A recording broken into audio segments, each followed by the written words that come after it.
Hey everyone, thanks for tuning in. This is Mike McKew, and today we're going to talk about the rack extension from Propellerhead called Layers.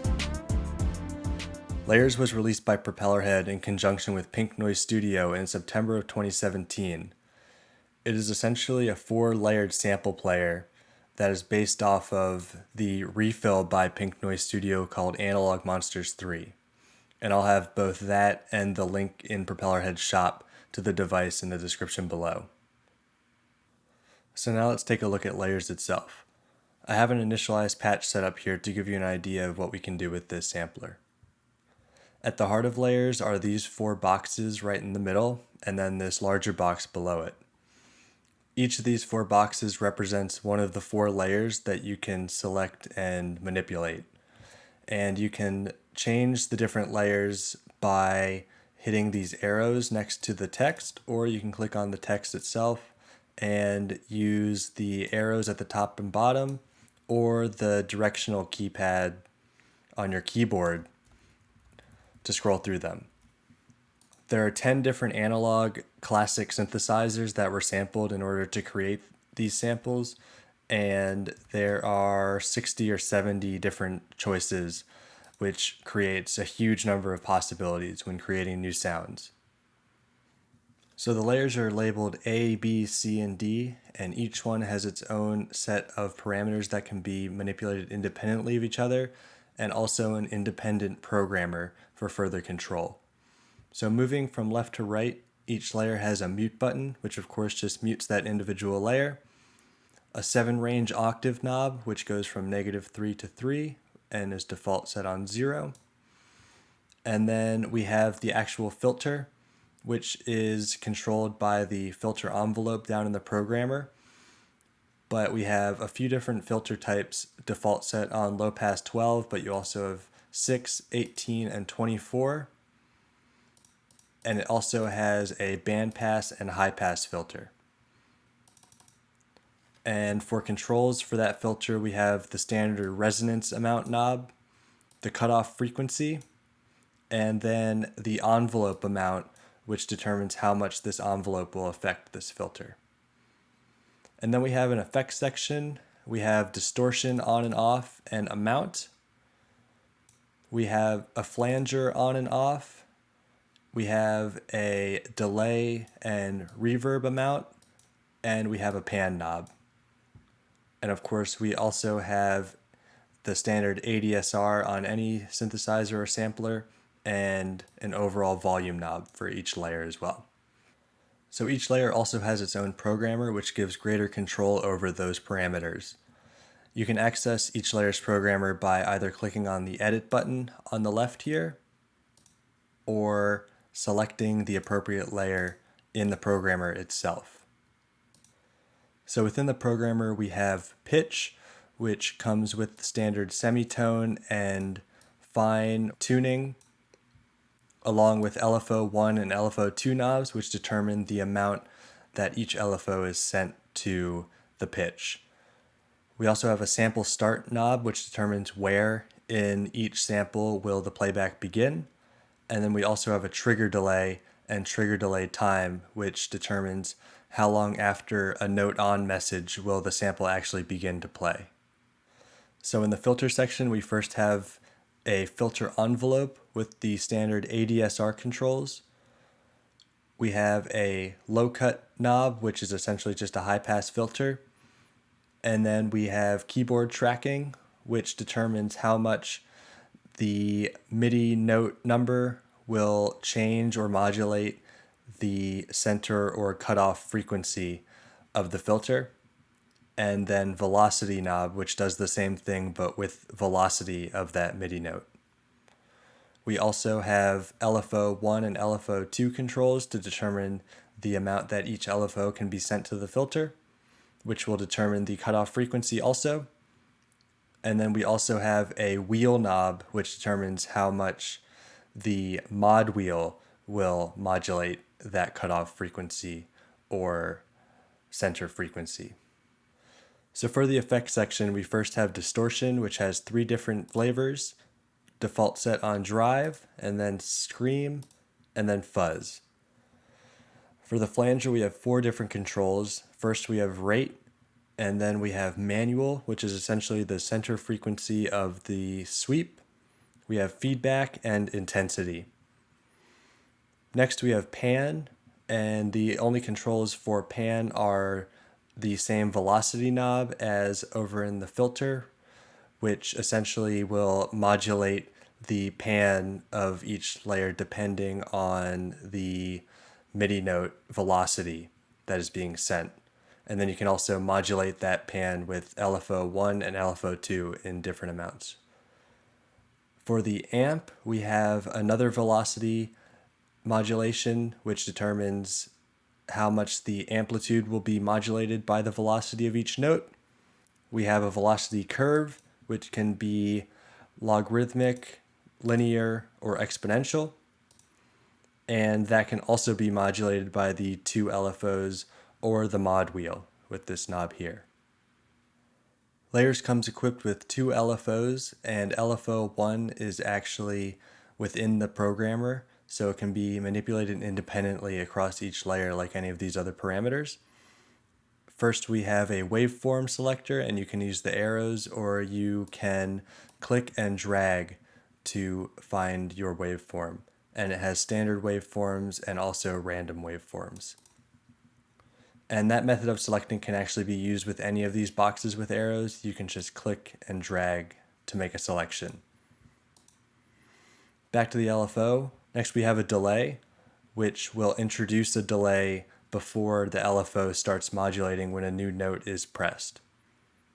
Rate, tempo sync, key sync, which will restart the LFO when a new note is pressed also, and then wheel, which determines the amount of the LFO with the mod wheel.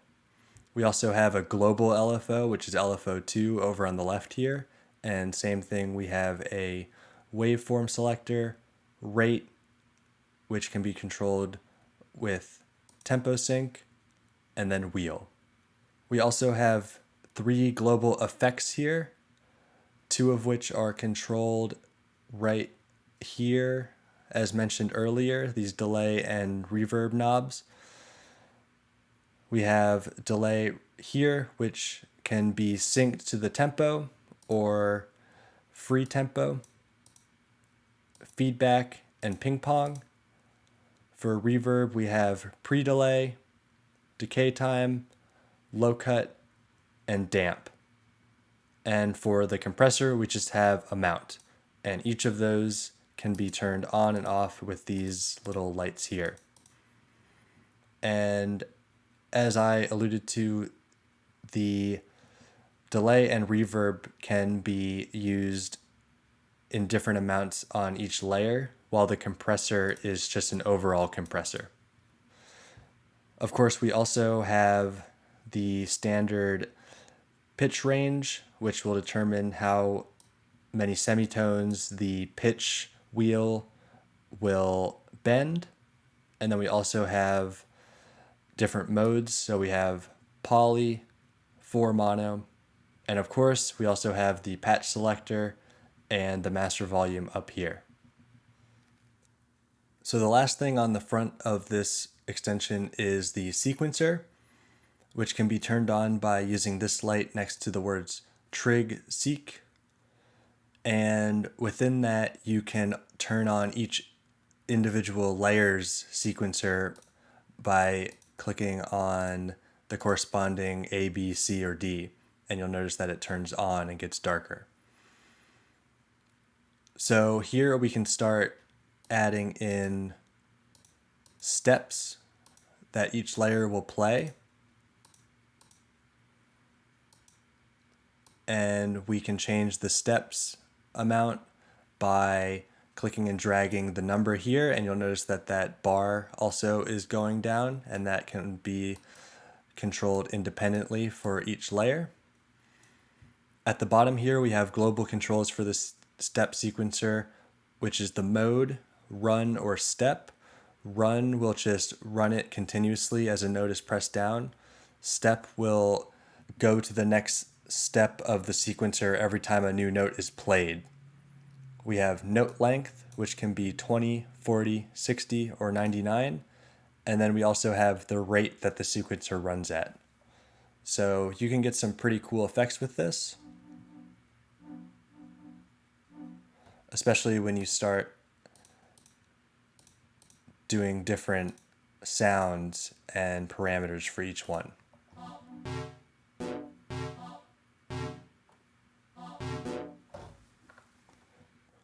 So that is everything on the front of layers, and if we flip to the back of the rack by hitting tab, you will see that there are only a few routing options with this. We have a sequencer control, which allows you to play layers using a sequencer such as the matrix with a gate and CV input.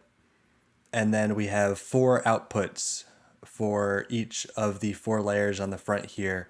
These trig sequencers will output these values depending on the rate there. So you can use those to control other things as well. Now, one disappointing thing with layers was that there are not any other CV inputs, but that can easily be remedied by putting this into a combinator. So if I were to create a combinator by right-clicking and hitting combine, I could flip to the back of the rack and use a modulation source. In this case, I'm using pulsar. And we could take the CV out into any one of these controls, but I'll use rotary 1. Opening up the programmer of the combinator, selecting layers, and using the source of rotary 1, we'll bring it to the target of something like distortion amount. And just so you know, these are global. LA is layer A, LB, C, and D are layers B, C, D respectively. So I could do layer A distortion amount, and then you'll see that the pulse of this LFO is controlling this knob here. So you can use that to kind of get around the fact that there's not many other connections on the back of layers. And you can also send it to multiple things by just changing rotary 1, all these to rotary 1, and changing them to different things as well. And then the last thing, with any purchase from Propellerhead's shop, you do get a lot of presets with layers. So you can browse those by hitting this folder at the top here. And you'll see that there's 10 different categories and then just some extraneous ones to kind of give you an idea of what you can do with this. And I'll just load up a few of them and give you an idea of what they sound like.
Now for bass.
And then you also get some combinator patches, which uses layers in a combination with the other stock devices in Reason.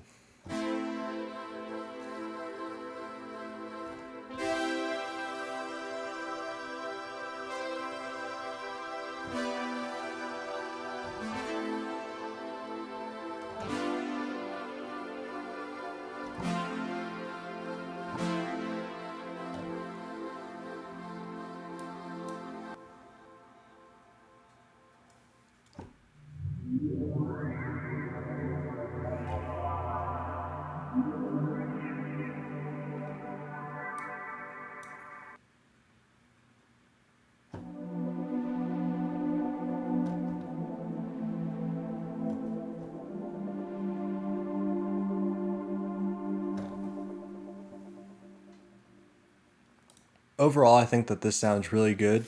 A lot of people were complaining that it's basically just a glorified sampler of Pink Noise Studio's Refill.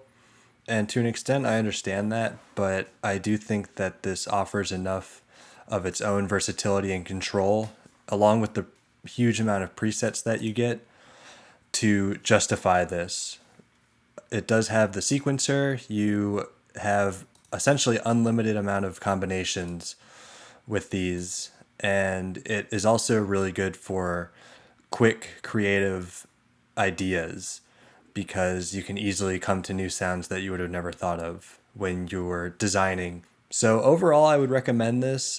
Right now, it's still at its introductory price, and I'm sure it will also be included on sales such as the Black Friday sale around the holidays and then next summer, for example. So if you're not convinced, maybe wait for it to drop in price. But overall, I actually do like this a lot, and I will be using it in many songs in the future. So I hope you guys found that useful.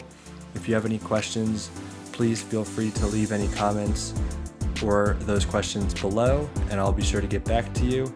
And as always, please like and subscribe, and I'll see you guys in the next one.